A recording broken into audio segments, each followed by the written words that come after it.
Queridos hermanos, vamos a continuar nuestras meditaciones sobre la providencia de Dios, aunque ya estamos llegando casi al final de lo que me había propuesto tratar en este tema, pero no podía dejarlo sin primero referirme a un aspecto muy importante sobre la providencia de Dios y que tenéis aquí en la hoja de programa de hoy. El título sería Providencia y Paternidad de Dios. ¿Qué quiere decir esto? Pues simplemente que la providencia, todo lo que significan los designios, los planes y el desarrollo de esos planes y propósitos de Dios, todo eso tiene que ver de una manera muy directa con el hecho de que Dios es nuestro Padre. Dios es nuestro Padre y providencialmente Él cuida de nosotros por ser quien es, el Padre Todopoderoso, el Padre lleno de sabiduría, de ciencia, de conocimiento, de bondad, de amor. Pues Él tiene como objeto en toda su existencia y en nuestra vida y a lo largo de nuestra vida y de más allá de la vida de este mundo, Él tiene el propósito de cuidar de nosotros. Naturalmente que el hablar de Dios como Padre es algo tan abundante en las Escrituras que sería imposible referirnos a todos los textos bíblicos que hay en ese particular, pero justamente acabamos de leer uno en Isaías 63. En Isaías 63, el versículo 16, dice: no la reprimas porque tú eres nuestro Padre. Está hablando, ¿verdad?, de cómo el Señor en su misericordia entrañable por nosotros, el profeta pregunta o dice, pide, no la reprimas, es decir, esa misericordia, esa gracia, todo. Dice, porque tú eres nuestro Padre. Aunque Abraham no nos conozca e Israel nada sepa de nosotros, tú, oh Yahvé, eres nuestro Padre, Redentor nuestro desde la eternidad, es tu nombre. Es un texto muy significativo porque establece aquí una comparación diciendo que aunque Abraham no nos conociera o que Israel no quisiera saber nada de nosotros, fijaos vosotros la comparación y el contraste. Es inimaginable que Abraham pudiera repudiar o rechazar a su descendencia, ¿verdad? Pero bien, como es algo humano, como estamos hablando en términos humanos, pues cabe la posibilidad, no hay una imposibilidad metafísica sobre eso. Es inimaginable, pero podría ocurrir. O, como dice aquí, o si Israel no quisiera saber nada de nosotros tampoco. Es decir, la comunidad de Israel nos abandonara. Es como hablar de la Iglesia de Dios. Es como hablar de todo aquello que significa el pueblo de Dios. Imaginemos que nos rechaza el pueblo de Dios. Imaginemos que su principal cabeza, como es Abraham, nos rechazara también.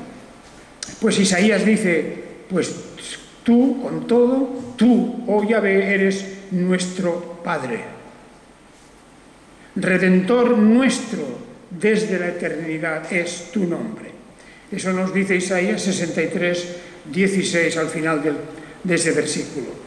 Tú, oh Yahvé, eres nuestro Padre. Indudablemente, esta es una realidad que la repite luego en el capítulo 64, en el versículo 8 vuelve a decir: sin embargo, oh Yahvé, tú eres nuestro Padre, nosotros la arcilla y tú nuestro alfarero. Pues, ¿por qué? Bueno, porque está hablando él también en una situación, el profeta está contemplando una situación que se repite luego más tarde en profetas como Jeremías en particular, en donde el deterioro del pueblo de Dios, la decadencia del pueblo, la falta de espiritualidad y toda la corrupción que indudablemente existe allí, los profetas la denuncian, como es su deber, lo denuncian, pero aquí él está contemplando esa situación en la que dice en el versículo anterior, el versículo 7, estoy en Isaías 64, 7, no hay quien invoque tu nombre, ni se afane para asirse de ti, pues ocultaste tu rostro de nosotros y nos entregaste en poder de nuestra culpa. Ha llegado un momento en que el pueblo de Israel se ha separado de Dios. Los caminos del pueblo no son los caminos de Dios. Pero dice, entonces el profeta dice, pero sin embargo, tú, oh Yahvé, eres nuestro Padre. No afecta lo que han hecho los demás. No afecta la corrupción de los dirigentes, de los falsos profetas, de todo lo que hay alrededor nuestro. No afecta porque tú sigues siendo nuestro Padre. Es una manera de decir que esa paternidad de Dios es algo propio de su ser y de su relación que ha establecido con nosotros, y que sean cuales sean las circunstancias alrededor nuestro, incluso dentro del propio pueblo de Dios, no importa, Dios no deja de ser nuestro Padre. Es más, hay un salmo, y luego lo mencionaré en concreto, donde el salmista también dice, aunque mi padre y mi madre me abandonaran, con todo, tú seguirás siendo mi Padre, nuestro Padre. Esta es la realidad. Aunque faltase eso, bueno, y eso naturalmente es mucho más frecuente, padres desnaturalizados que abandonan a sus hijos por las razones que sean, o que no se ocupan de ellos, etc. Bueno, pues el salmista llega a esa conclusión de que sea cual sea la acción de nuestros propios padres, Dios nunca nos abandonará. Él es nuestro Padre. Qué gran cosa es el saber para el cristiano que tenemos un Padre de esa naturaleza, que nunca abandona, nunca deja y que siempre cumple sus promesas. Por lo tanto, yo creo que debemos considerar esto porque ello nos da una gran confianza y nos da una seguridad y sobre todo nos da una paz de espíritu. El saber que nuestro Padre Celestial nunca, jamás nos va a fallar, nunca jamás dejará de cumplir sus papel y sus deberes, los deberes que Él mismo se ha impuesto, que es nunca te dejaré ni te abandonaré. Qué tranquilidad para el cristiano el saber que tenemos este Padre. Naturalmente, también debemos dar gracias a Dios por los padres que Él nos ha dado, porque en la inmensa mayoría de los casos nuestros padres, según su conocimiento y su leal saber y entender, pues han cumplido también sus obligaciones, sus deberes, nos han dado de sus cuidados y se han sacrificado muchas veces por nosotros, y ahí están nuestros padres, a los que amamos y a los que siempre hemos respetado. Pero también nuestros padres un día dejan de estar al lado de nosotros, una generación se va detrás de otra generación y por lo tanto llega un momento en que podemos decir, no hemos quedado huérfanos, nunca el cristiano se sentirá huérfano, porque además de nuestros padres terrenales que nos han rodeado de sus cuidados y de su protección, además de eso tenemos nuestro Padre Celestial, que a la escala que es propia del Dios Todopoderoso, y para siempre, para toda la eternidad, Dios continuará siendo siempre nuestro Padre. ¿Os acordáis de cómo en el Sermón del Monte se nos enseña a orar, a pedir, a dirigirnos a Dios en la gran oración, en la oración del Padre Nuestro? Qué maravilla, ¿verdad? Vosotros, cuando oraréis así: Padre nuestro que estás en los cielos. Es la mejor manera de dirigirnos a Dios. Es la más natural de todas. y más si consideramos algunos aspectos de lo que significa esta paternidad divina, el hecho de que somos sus hijos y Él es nuestro Padre con mayúsculas, nuestro Padre en todos los sentidos, para siempre, no para un periodo de nuestra vida, hasta que ya hemos crecido y somos adultos y tenemos ya también hijos, y así una generación se va sucediendo a otra, sino que Dios, por todas las generaciones, el mismo Padre, para aquellos que antes fueron nuestros padres, para nosotros, para nuestros hijos, para los hijos de nuestros hijos, siempre será el mismo Padre, aquel que no cambia ni muda en ningún sentido, aquel que todas las cosas conoce sobre nuestras necesidades y sobre nuestros deseos y también sobre la protección que necesitamos. Por lo tanto, es una doctrina que muy directamente ha de estar relacionada con la de la providencia. Primero porque significa que hay toda una planificación divina, hay un orden establecido de Dios como Padre para todos nosotros a lo largo de nuestra existencia. Dios es nuestro creador. Ahí en en Isaías 64. En Isaías 64 hemos leído: tú eres nuestro Padre y nuestro alfarero, la arcilla y el alfarero. Además, eso lo une allí en ese mismo texto con el hecho de que es nuestro Padre. Pero tienen relación, ¿verdad? El alfarero y la arcilla. Esa es una comparación, un símil que, bueno, para muchas personas sería casi escandaloso, ¿verdad? Considerarnos o tenernos a nosotros como arcilla, como materia inanimada que no tiene nada que decir.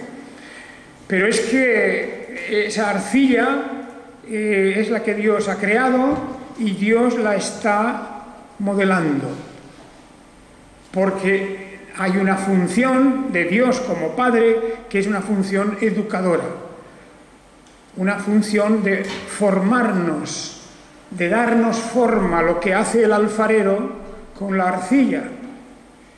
Y aunque eso pudiera ser que no gustara a personas con espíritu, vamos a decir, de carácter humanista, liberal, etc., sin embargo, la Biblia es muy clara. Nosotros somos la arcilla que Dios, en su sabiduría infinita y en su manera de obrar, está modelando de acuerdo a sus propósitos. Claro está que eso es una obra que termina al fin para convertirnos en la imagen misma de nuestro Señor Jesucristo, de nuestro Redentor.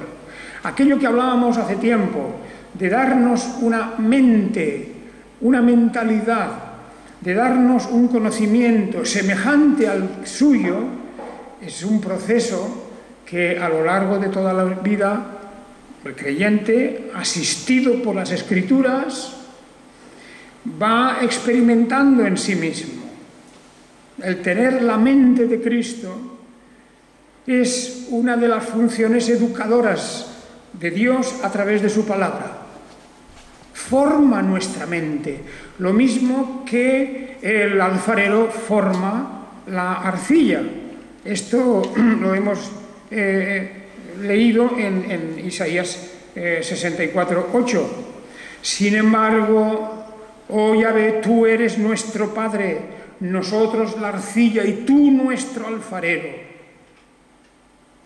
Bueno, esa figura del alfarero aparece varias veces en las Escrituras, incluso en el Nuevo Testamento también se cita eso. No tiene el alfarero potestad para hacer diversas cosas, unas para gloria suya, otras simplemente son desechadas, pero es el alfarero quien decide lo que hace con la arcilla. Y aquí está escrito: nosotros la arcilla y tú nuestro alfarero. Hay que tener un espíritu verdaderamente compenetrado con el pensamiento de las Escrituras para valorar todo lo que esto significa. Y también para sofocar cualquier pensamiento rebelde contra esa idea, como diciendo, yo soy arcilla, yo no tengo nada que ver en mis cosas, o algo así, ¿no? Esos pensamientos tan absurdos que a veces acuden a la mente humana. Pues no, el Señor que nos ha creado, que nos ha infundido su espíritu y que nos está guiando y cuidando a lo largo de nuestra vida, Él más bien quiere que pensemos en esta situación, en esta relación. Yo no tengo nada que objetar, no sé vosotros, supongo que tampoco, nada que objetar a la idea de que yo soy la arcilla y Dios el alfarero. Porque ¿en qué manos podemos estar mejor que en las manos del Todopoderoso y del Creador? El problema viene cuando una persona piensa en Dios, pero como si fuera una especie de un ser humano, pero en grande. Algo así, ¿no? Como si comparásemos a Dios con los seres humanos. Y Dios no es hombre, ni hijo del hombre, ni tiene nada que ver. Y aunque ha infundido en nosotros su espíritu, sin embargo, Él no es como nosotros. Y la diferencia es obvia desde el momento en que Él mismo dice, vosotros sois la arcilla, yo soy el alfarero. Pero hablemos también de la Escritura tal como nos presenta la función de Dios como nuestro Padre.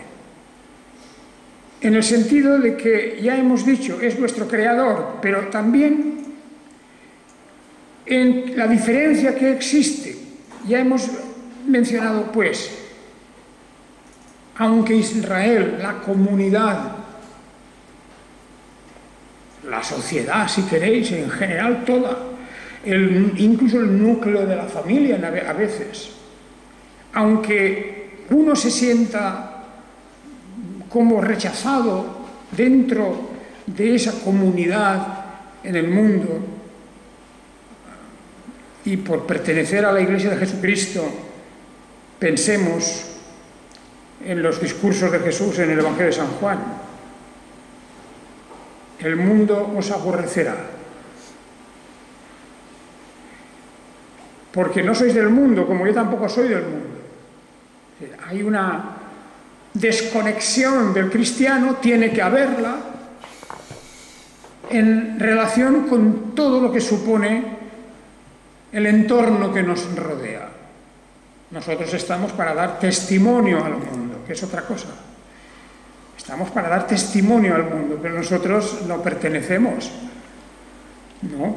Aunque vivimos en él, trabajamos, aportamos todo lo que podamos en nuestro testimonio cristiano, en nuestro servicio como cristianos, pero nosotros no somos del mundo, porque nuestro Padre es Dios, y Dios no es el Padre de todos, es el Padre de un pueblo, de su pueblo.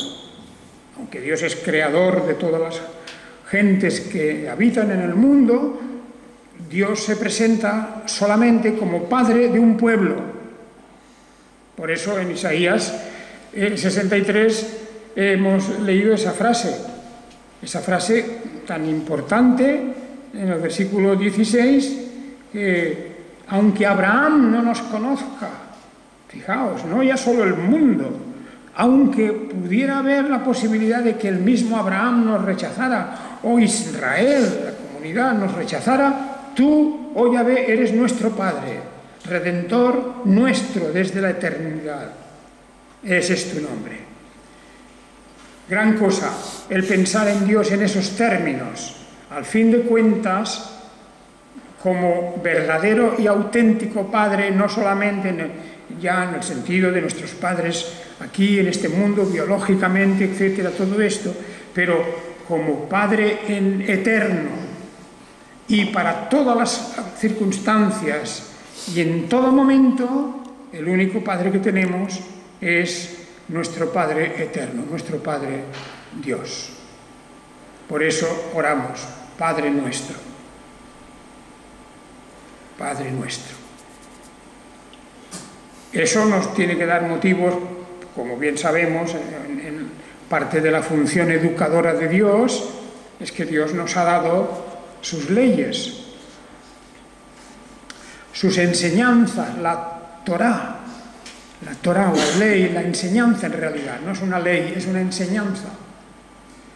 La enseñanza que a través de Moisés nos da. Tienes que hacer esto y no tienes que hacer lo otro. Esto me gusta y esto no me gusta, dice Dios. Es una enseñanza que se nos da para que la obedezcamos. Fijaos como el salmista, famoso texto en el Salmo 119,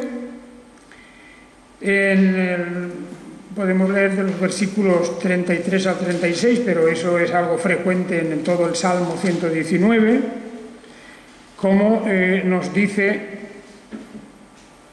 el salmista en 119, versículos 33 en adelante: enséñame, oh Yahvé, el camino de tus estatutos, y los guardaré hasta el fin. Hazme entender y atesoraré tu ley, y la guardaré con todo el corazón. Hazme andar por la senda de tus mandamientos, porque en ella me deleito. Inclina mi corazón a tus testimonios y no a la avaricia. Aparta mis ojos, que no vean la vanidad. Vivifícame en tus caminos. Fijaos el salmista cómo está pidiendo, porque él conoce también, como tendríamos que conocer todos nosotros, nuestra volubilidad, nuestra falta de constancia. Porque nos hacemos un momento nuestros propósitos, pero luego viene cualquier viento y nos aparta de ese camino, del camino de nuestra promesa de seguir en obediencia la ley, la enseñanza del Señor. Y el mismo salmista reconoce su debilidad. Y eso es el principio de un arreglo de las cosas, claro, cuando uno reconoce que es débil o que es inconstante, o como otros ejemplos que hemos de mencionar dentro de un momento, pero que son verdaderamente ejemplos de falta de propósito firme en la vida de seguir un camino. Porque delante de nosotros se nos plantean una cantidad de caminos estrechos o anchos, agradables o no, lo que sea, pero hay muchos caminos delante de nosotros. Y sin embargo, para la palabra de Dios y la enseñanza de la Escritura, solamente tenemos un camino. Solamente hay un camino. Jesucristo mismo nos lo dice: yo soy el camino, la verdad, la vida. El camino es Jesucristo, nada más. Su enseñanza. Su enseñanza. Si me amáis, guardaréis mis mandamientos. Como a veces el Señor vemos que no es nada retórico, es decir, que las cosas muy claras y muy directas. Si me amáis, guardaréis mis mandamientos. Ya está, es muy, muy directo. Pero esa función educadora que Dios tiene a través de la Escritura, y hermanos, nos hemos de preguntar siempre: ¿cuánto uso hacemos de las Escrituras? ¿Cuánto tiempo de nuestra vida dedicamos a la lectura en serio, metódicamente, constantemente, de una manera seria, profunda? No para ver si encuentro una doctrina rara, ¿verdad? No, sino para nutrirme. Hay gente que lee la Biblia y hasta quiere encontrar aquí en la Biblia un código, como si fuera lo del famoso código de Da Vinci y yo que sé. Bueno, la Biblia se utiliza para muchísimas cosas. También para tergiversarla, para utilizarla a favor de nuestras propias ideas, etc. Pero yo no hablo de eso, yo hablo del amor sincero a las Escrituras, viniendo a leer la Escritura con el deseo de que ella nos enseñe. Y es la función educadora de Dios. Nos ha dejado su palabra escrita. Nos ha dejado su palabra para que aprendamos de ella. Así que hemos de hacer eso, porque ese es un aspecto de la providencia paternal de Dios. Como buen padre quiere educarnos y nos ha dejado los instrumentos para esa educación. Primero la Escritura, pero luego también nos ha dejado el ministerio. Sí, ha dejado apóstoles y profetas y pastores, maestros que enseñan las Escrituras, y lo enseñan fielmente. Y debemos hacer uso de todo eso para crecer y aprovechar toda la riqueza que la palabra de Dios contiene. Bueno, más cosas, claro. Dios como Padre nos provee para nuestras necesidades. Hemos de clamar al Señor. Hay tiempos de necesidad en nuestra vida, hay tiempos de abundancia. Hay una oración que también el salmista eleva: no me des demasiado para que no te olvide, y no me des poco para que te maldiga. Como diciendo: Señor, dame lo justo para que pueda vivir. De ese tema hemos hablado no hace mucho tiempo, de cómo Dios en su providencia también reparte, hace las cosas según propósitos que no conocemos o entendemos. Pero en general podemos decir, pues bueno, hasta aquí hemos llegado. Es verdad, Dios nos ha dado recursos, nos ha dado voluntad, nos ha dado nuestras manos e inteligencia para que podamos trabajar y ganar nuestra vida.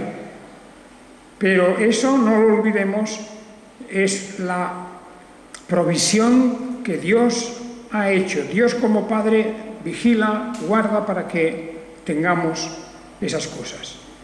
Por supuesto, hay gente en el mundo, también cristianos, cuyas necesidades son tremendas,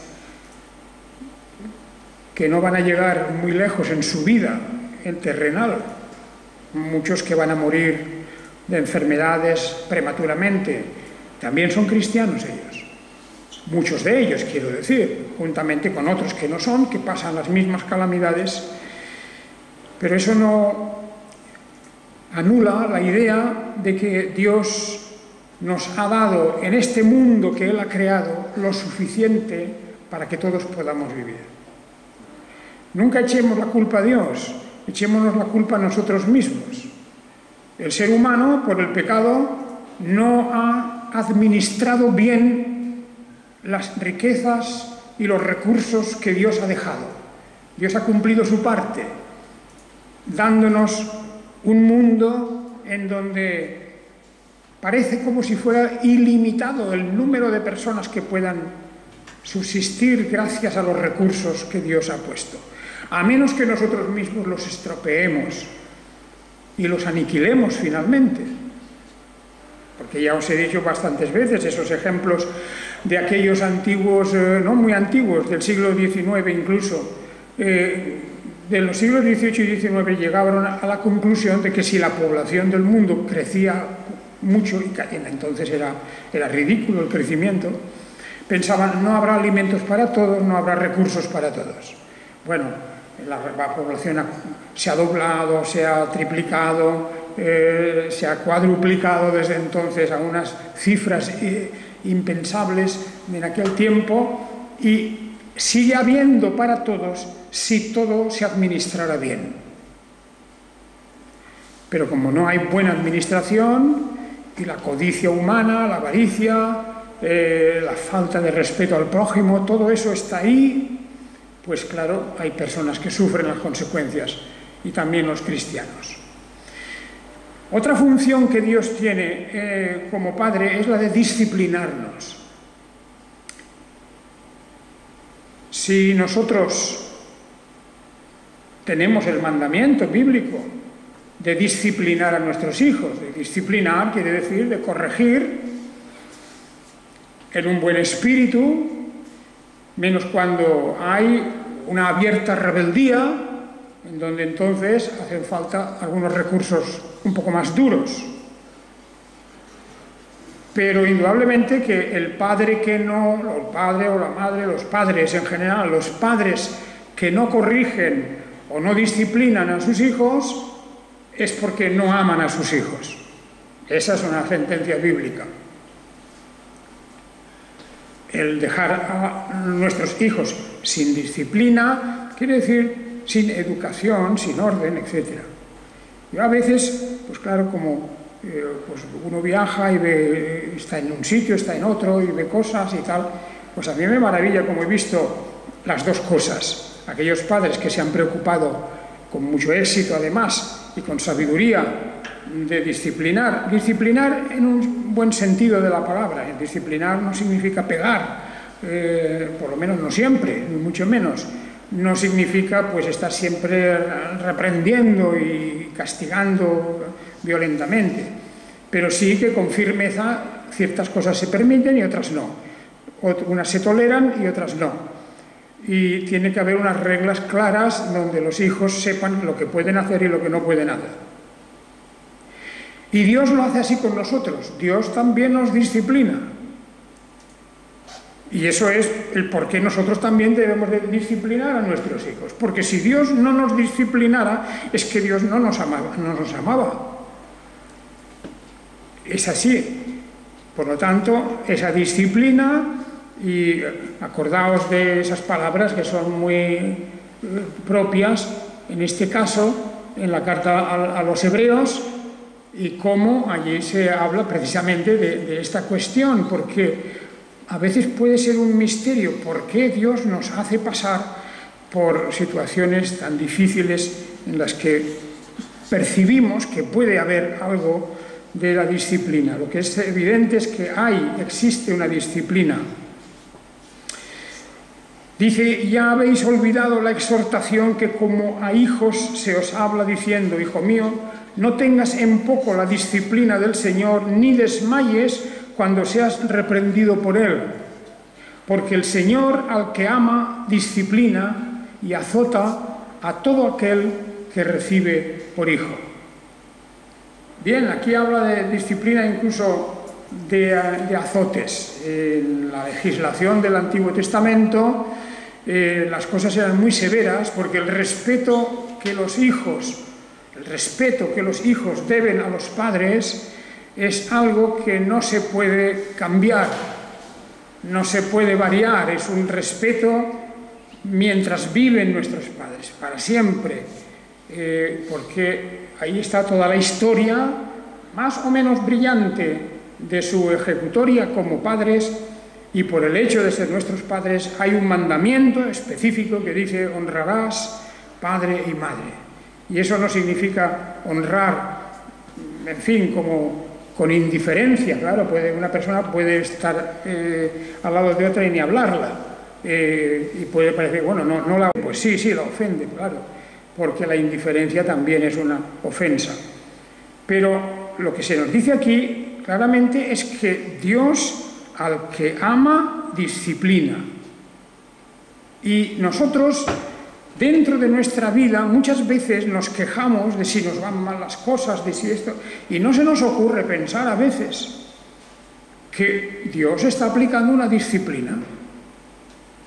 Dios está aplicando disciplina. ¿Por qué? Pues porque tal vez nos quiere obligar a revisar muchas cosas de nuestra vida. Si yo estoy obrando bien en este sentido, en el otro, que nos es muy difícil, así a las buenas es muy difícil que uno mismo rectifique.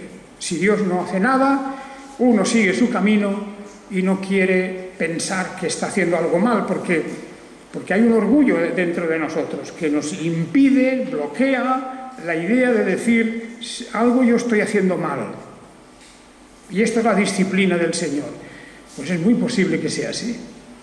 Por lo menos tenemos el deber de reflexionar sobre eso. No puede ser que estemos pasando toda la vida y nos consideremos perfectos, ¿no? Dios envía disciplinas a nuestra vida de diverso orden y formas, de diversas maneras, de muchas maneras. Pero eso, como dice aquí, no nos tiene que llevar a desmayar y tampoco a tener en poco. No podemos menospreciar esas cosas, porque el Señor al que ama disciplina. Esto es, hermanos, algo que es importante conocer. Bueno, ahí tenemos, por lo tanto, esta situación, esta relación padre e hijos. Dios, estamos diciendo que nos protege, que nos educa, que nos preserva de los peligros, que nos provee de lo necesario, que nos disciplina. Todas esas son las funciones que Dios como Padre está haciendo, además de ser nuestro Creador. Y por supuesto Dios nos lleva hasta el fin de nuestra vida para abrir las puertas de par en par en el reino de los cielos. Pero para terminar, nosotros como hijos suyos, ¿qué tenemos que hacer? Pues yo diría, para resumirlo todo, que la sentencia, la frase principal, incluso la palabra principal de nuestra relación con Dios como hijos es la de obedecer. En la obediencia, en primer lugar, destaca que hay un amor hacia esa persona, un respeto y un amor. Aquel que ama, si me amáis, guardaréis mis mandamientos. Fijaos en qué manera en esa frase relaciona el Señor las dos cosas. Si me amáis, guardaréis mis mandamientos. O sea, del amor que sentimos y que vivimos hacia Dios, nuestro Padre, de ese amor tiene que surgir la obediencia. No es posible hablar de amor o de reclamar para nosotros que somos grandes amantes de Dios si no hay una decisión firme de obedecer sus mandamientos. Esta es la cuestión. Y en profundidad, no superficialmente, en profundidad. Esta cuestión, y con esto terminaré hoy, esta cuestión de obedecer así por fuera, aparentemente, pero que en el fondo no es una obediencia, eso está muy bien ilustrado en la Biblia, en la historia que conocéis todos, de Saúl. Saúl, el primer rey de Israel, el primero y uno de los peores. Bueno, fue superado seguramente por los idólatras más tarde. Pero Saúl fue un mal rey. Bueno, fue elegido por el pueblo. El pueblo se equivoca muchas veces, ¿verdad? El pueblo le pareció, Saúl era un hombre de buen parecer. Esto es un poco como lo que pasa hoy día, ¿verdad? Los candidatos que tienen buen parecer, son simpáticos, agradables y tal, y en fin, y acarician a los niños, todo eso que se hace, el teatro de las elecciones y todas esas cosas. Pues, claro, ya es muy antiguo, es muy antiguo. Saúl era un verdadero pedazo de hombre, alto, fuerte, robusto, atractivo. Ahí tenía, y el pueblo se enamoró de él. Queríamos a Saúl como rey. El pobre profeta Samuel se quedó frío, ¿no? Porque dijo, mira lo que me piden esto, le dice al Señor. Y él dice, concédeles esto, que sea Saúl su rey. No saben lo que piden, pero es igual, que sea Saúl su rey. Y ungieron a Saúl, y Saúl se engrandeció. Y leemos en las Escrituras, en los capítulos 13 y 15, hay dos momentos del primer libro de Samuel, en donde vemos la verdadera naturaleza de Saúl. La primera fue en relación con una lucha contra los filisteos, donde Saúl había recibido unas instrucciones. Y allí había él recibido las instrucciones de esperar durante 7 días. Dice, tenían que esperar allí, en esta tierra de Gad, en Galaad. Saúl estaba en Gilgal en aquel momento y todo el pueblo iba tras él temblando. Y Samuel le había dado el plazo de que le esperase 7 días en este lugar, en Gilgal.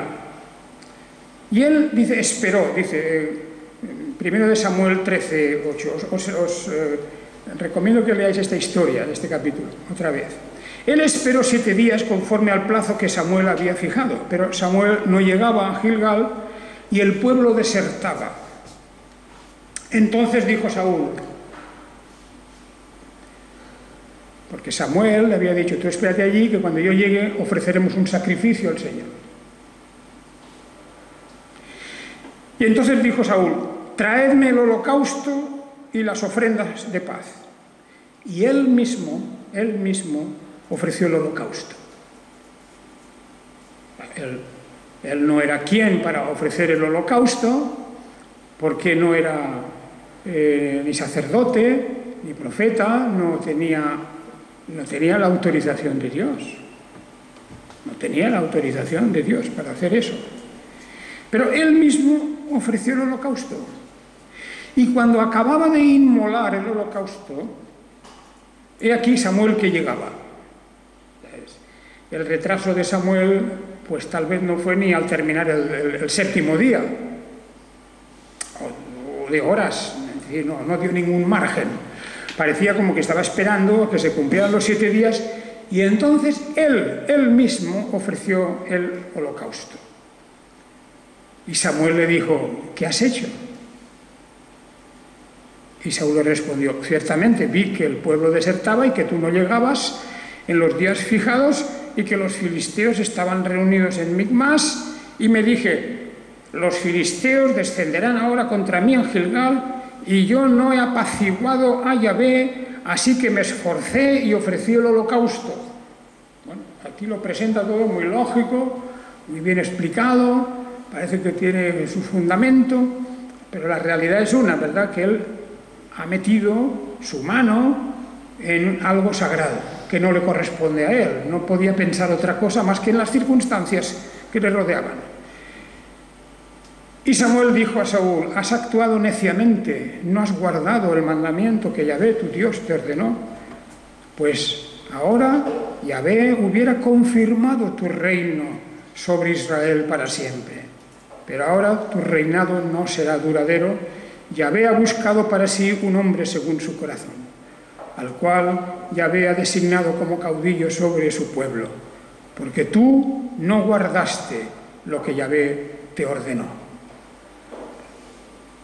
Aunque la explicación de Saúl parecía muy plausible, parecía lógica, la realidad es no has obedecido al Señor. Tú quieres arreglar las cosas de Dios y no confías en que Dios tiene otro plan. Esa es la cuestión, ese es el problema, falta de obediencia. Y luego hay otro caso muy famoso, también en el capítulo 15. Otra desobediencia, no aprendió la lección, sino que en relación con la guerra con Amalek, los amalecitas, descendientes de Esaú, por cierto, pues estos tenían ahí una guerra, una lucha con los propios israelitas. Pues en esa batalla Dios había ordenado destruirlo todo, incluso el ganado. No habría botín, no iban a coger los despojos, no se iban a enriquecer, había que destruir todo. Amalek, el gran enemigo de Israel, aquel que había contaminado la tierra con sus idolatrías y con su corrupción, con todo lo que podamos decir de aquella nación. Y Dios había ordenado destruir aquello en la batalla contra ellos. Bueno, pues cuando se libró la batalla, que fue ganada por los israelitas, entonces aparece Samuel de nuevo y Samuel le vuelve a preguntar, ¿cómo es que estoy oyendo los balidos de unas ovejas? ¿No te dije que tenías que destruirlo todo? Y Saúl respondió como ante la acusación de que había hecho mal. Saúl dice, no, yo al contrario, he obedecido la voz de Yahvé y fui por el camino que Yahvé me envió y he traído a Agag, rey de Amalek, y he destruido por completo a los amalecitas. Destruyó a los amalecitas, pero no al rey, lo preserva. Pero el pueblo ha tomado ovejas y vacas del despojo, las primicias del anatema, para sacrificarlas a Yahvé, tu Dios, en Gilgal. Aquí él está construyendo su propio plan. Y Samuel le responde, ¿se complace Yahvé en holocaustos y sacrificios como en la obediencia a la voz de Yahvé? He aquí, el obedecer es mejor que los sacrificios y el prestar atención es mejor que la grosura de los carneros. Porque como pecado de adivinación es la rebeldía y como la idolatría y el culto de imagen es la obstinación. Puesto que has rechazado la palabra de Yahvé, él también te ha rechazado como rey. Y bueno, y aquí viene ahora un arrepentimiento tardío de Saúl y todas estas cosas. Una historia muy interesante. ¿Por qué es interesante esta historia? Porque el mandamiento de Dios es que obedezcamos. Y nosotros a veces parece como si tenemos el mismo arte que este Saúl. Adornamos la desobediencia con una apariencia de obediencia.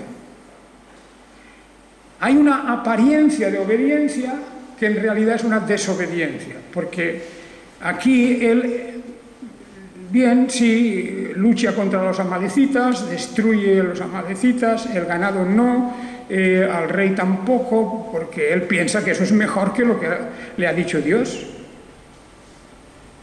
Y esa es una de los grandes peligros, de las grandes fosas en donde podemos caer con mucha frecuencia.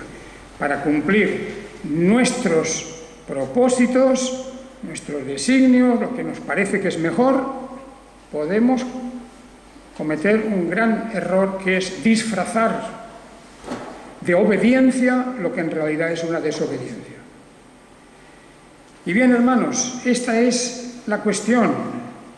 Dios es nuestro Padre y le debemos el respeto, la obediencia filial a todo aquello que Él nos enseña en su palabra. La cuestión es, ¿conocemos bien esa palabra? ¿Es la palabra de Dios la que está de verdad formando nuestro pensamiento y nuestra voluntad, nuestras ideas? Porque si no, estaremos con un pie en un lado y otro. Esta es, por desgracia, es la tragedia siempre de la Iglesia cristiana. Un pie en un lado, otro pie en el otro lado, por si acaso. Y esa no es la manera de avanzar desde el punto de vista del desarrollo personal cristiano. Hemos de tomar muy en serio la obediencia a Dios, a sus mandamientos, la obediencia porque Él es nuestro Padre Celestial. Que Él os bendiga a todos.